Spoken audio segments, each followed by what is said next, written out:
நீர்கள் வாழ்க நான்மறை அரங்கலோங்க நற்றவம் வேள்வி மல்க நேர்மைகள் சைவ நீதி விளங்குக உலகமெல்லாம். அண்ணாமலைக்கு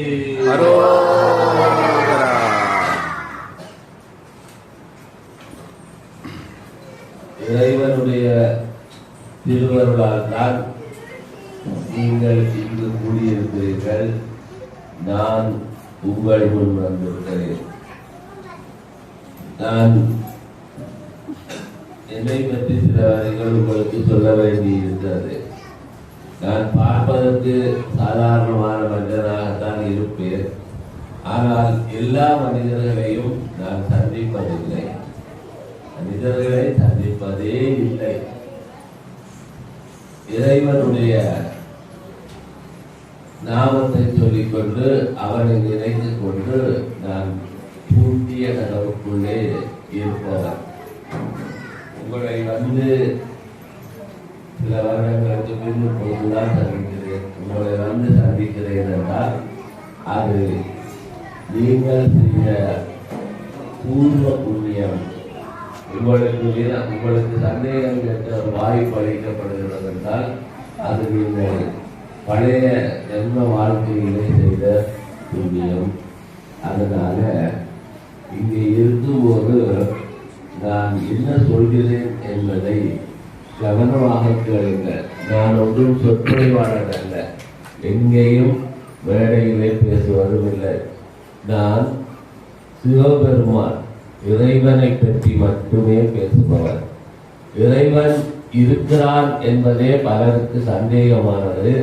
ஆனால் எனக்கு அது உறுதியான மெய். இறைவனிடம் கேட்டு பெறலாமா என்பது பலருக்கு சந்தேகம். ஏதோ கேட்போம், கிடைச்சா கிடைக்கிறது, எனக்கு கேட்டால் கிடைக்கும். எவ்வளவு பெரிய நோயாளியாக இருந்தாலும் அவனை குணப்படுத்த வேண்டும் என்று நான் நினைத்தால் அவன் குணப்படுத்துவான். எவ்வளவு பெரிய துன்பத்தை வேண்டுமானாலும் போக்குவான். ஆனால் நான் எல்லா மனிதர்களையும் பார்த்து அவ்வாறு நினைப்பதில்லை. நல்லவர்கள் மட்டும்தான் இங்கு வாழ வேண்டும் என்பதில் நான் உறுதியாக இருக்கிறேன். அதனால மனிதன் வஞ்ச நெஞ்சம் என்று சொல்கிற வஞ்சனை எல்லாம் விட்டுட்டு அடுத்தவனை கெடுக்க வேண்டும் என்பதை விட்டுட்டு நான் வளர வேண்டும், நான் வளர வேண்டும். நேற்று இருந்ததை விட இன்று உயர்ந்திருக்கிறேனா, இன்று இருப்பதை விட நாளை உயர்ந்திருப்பேனா என்று தன்னை வளர்ப்பவருக்கு நான் என்னை முழுமையாக கொடுத்து என்னால் உயர்ந்த அளவு அவனை இறைவன் அருளால் மேலே உயர்த்தி விடுவேன். ஆக இந்த குழந்தைகள் இந்த பள்ளிக்கு வந்தால் புத்தகத்தை திறந்து படிக்க வேண்டும் என்பதில்லை. இங்கே படிக்க வந்தாலே அவர்கள் என்னுடைய குழந்தைகள். அப்படித்தான் இங்கு குழந்தைகளை பார்ப்போம். இங்கு ஆசிரியர்களை தேர்வு செய்யும் போது அவர்களுடைய பட்டம், படிப்பு அதையெல்லாம் முதன்மையாக கருதுவதில்லை. அவர்களுடைய தாய்மை, அன்பு. ஒரு குழந்தை வாந்தி எடுத்தால் கையிலேயே ஏந்துவார்களா? கையிலேயே ஏந்துவார்களா? அந்த குழந்தை மலம் கழித்தால் அதை அழைத்து சென்று கழுவி விடுவார்களா? இந்த மலத்தை ஒரு டிஷ்யூவால் அள்ளி போடுவார்களா என்பது போன்ற, அவர்களுக்கு சோறை ஊட்டி விடுவார்களா என்பது போன்ற, அவர்களை நேசத்தோடு மகிழ்ச்சியாக பள்ளியிலே இருக்க வேண்டும் என்று பார்த்துக் கொள்வார்களா என்ற தாய்மை உணர்வு மிகுந்தவர்களைத்தான் தேர்வு செய்வோம். அந்த தாய்மை உணர்வு அந்த குழந்தைக்கும் போகும், அவர்களுக்கு இருக்க அறிவும் போகும். படித்து போவதில்லை, தானே போகும். வீட்டிலே வளரும் குழந்தை எப்படி தானே அறிவை வளர்த்து கொண்டு தானே தமிழை கற்றுக்கொண்டு பேசுகிறதோ அது மேலும் மேலும் அதே போல கற்றுக்கொள்ளும். கதவை திறக்க, சிறுப்பை போட, பதில் சொல்ல, எல்லாம் தானே கற்றுக்கொள்ளும். அதுபோல தானே கற்றுக்கொள்வதற்கு சிவபெருமான் திருவருள் வேண்டும். அந்த திருவருளை இந்த குழந்தைகளுக்கு அவர் கொடுக்க வேண்டும் என்று நான் ஓயாமல் பிரார்த்தனை செய்து கொண்டே இருப்பேன். இந்த குழந்தைகள் நினைவாகவே இருப்பேன். சென்ற வருடம், இந்த வருடம் முடிந்த கல்வியாண்டில் இங்கு வழக்கமாக நடப்பதை விட கொஞ்சம் அதிகமாக வருந்தத்தக்க செயல்கள் நடந்திருக்கிறது. குழந்தைகள் காயப்பட்டிருக்கிறார்கள். அதற்காக நான் உங்களிடம் மன்னிப்பு கேட்டுக்கொள்கிறேன். அது ஆசிரியர்களின் கவனக்குறைவினால் தான் நடந்தது என்பதில் சந்தேகமில்லை. ஆனால் அப்படி தொடர்ந்து நடக்காது. அப்படி எது நடந்தாலும் பெரிய அளவில் அந்த குழந்தை பாதிக்கப்படாமல் யார் பார்த்துக் கொள்வார்? அண்ணாமலை யார் பார்த்துக் கொள்வார்? அது எனக்கு தெரியும். நீங்கள் குழந்தையை பள்ளிக்கு அனுப்பும்போது அவன் படிக்க வேண்டும் என்று அனுப்புகிறீர்களா, அல்லது அவனுக்கு அறிவு வளர வேண்டும் என்று அனுப்புகிறீர்களா? சொல்லுங்க. அறிவு வளரணும். அப்ப ஆனாவன்னா படிக்கிறது முக்கியம் இல்லை, அவனுக்கு அறிவு வளரணும் இல்லையா? ஒரு இன்ஜினியரா வந்தோ, ஒரு மெக்கானிக்கா வந்தோ, ஒரு வண்டியை ரிப்பேர் பண்றதுனா என்ன வேணும்?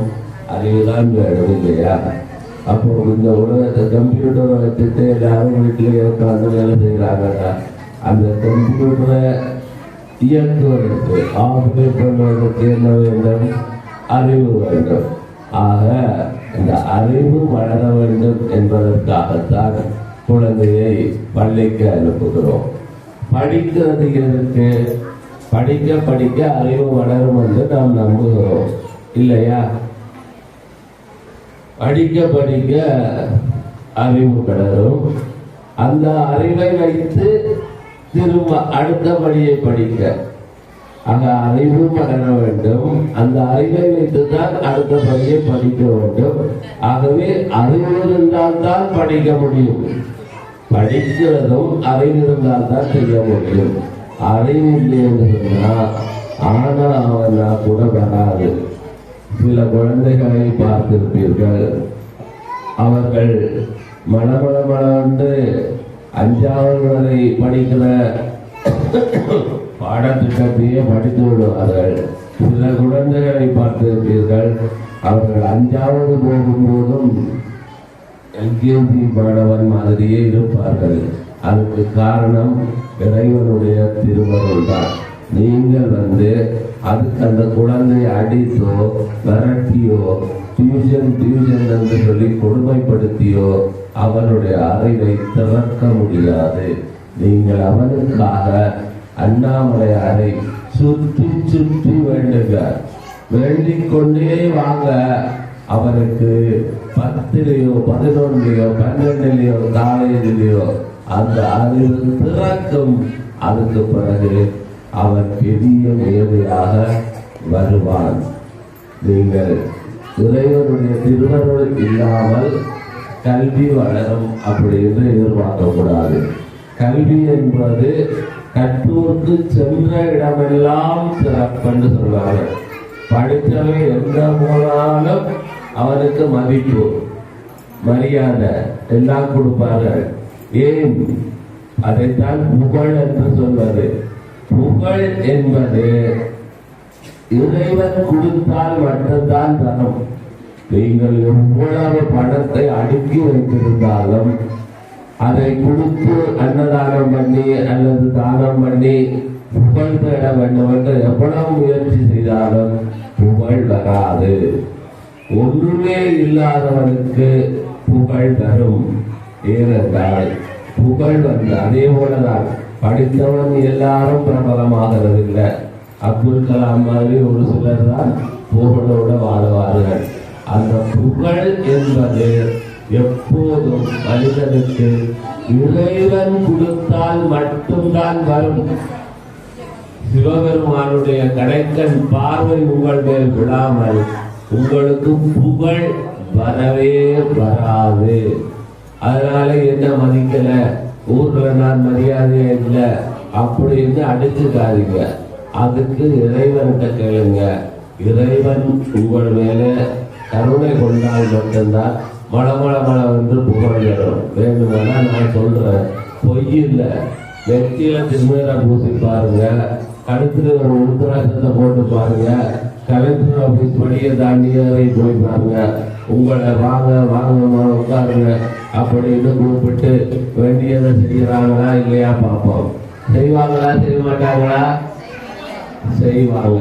ஏன்? அது உங்களுக்கு கொடுக்குற மரியாதை இல்லை, சிவபெருமானுக்கு கொடுக்குற மரியாதை, கண்டிக்கும் திருநெருக்கும். அதனால நீங்க யாரை சார்ந்து இருக்கிறீங்கிறத பொறுத்துதான் உங்களுக்கு புகழ். எந்த கட்சியை மாறீங்க அப்படின்னு கேட்டுதான் உங்களை மதிக்கிறது. அது மாதிரி எந்த கடவுளுக்கு நீங்கள் அடியவரோ அந்த கடவுளுக்கு இருக்கும் புகழில் உங்களுக்கும் பங்கு கிடைக்கும். அதனால குழந்தைகளுக்கு முதன்மையான தேவை அண்ணாமலையார் இறைவனுடைய திருவருள். அதுக்காக அம்மாவும், முக்கியமா அம்மா தான், அடுத்த அப்பாவும் தொடர்ந்து இறைவனை வேண்டிக் கொண்டே இருக்கணும். பிள்ளையை கொடுமைப்படுத்தவே கூடாது. படி என்ற சொல்லை வீட்டிலே பயன்படுத்தவே கூடாது. அவனா படிப்பார். சரி, இப்போ இதுதான் நமக்கு நோக்கம். இந்த நோக்கத்துல தான் இந்த இடமலரை கூடம் ஆரம்பிக்கப்பட்டு இன்று வரை நடத்தப்படுகிறது.